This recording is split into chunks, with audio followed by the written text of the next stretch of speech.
Oliver Twist, Life in the Workhouse. Life in the workhouse was very hard and the boys were always hungry. The food was the same every day. A bowl of soup which was mostly made of water, and on Sundays a small piece of bread.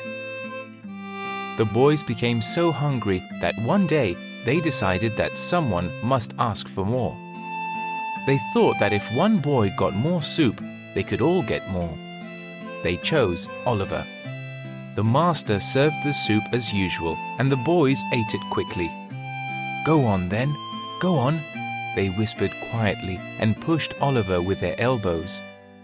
Oliver was afraid, but he stood, picked up his bowl and walked slowly to the master. "Please, sir, I want some more." The master couldn't believe his ears.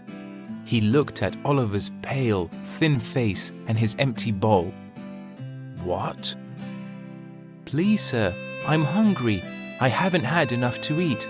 I want some more," said Oliver again.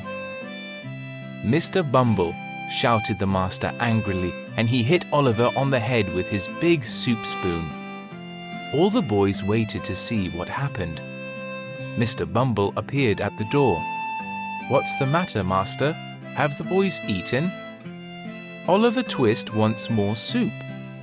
Mr. Bumble's face went red and he looked very angry. "What? It's not possible. No one has ever asked for more.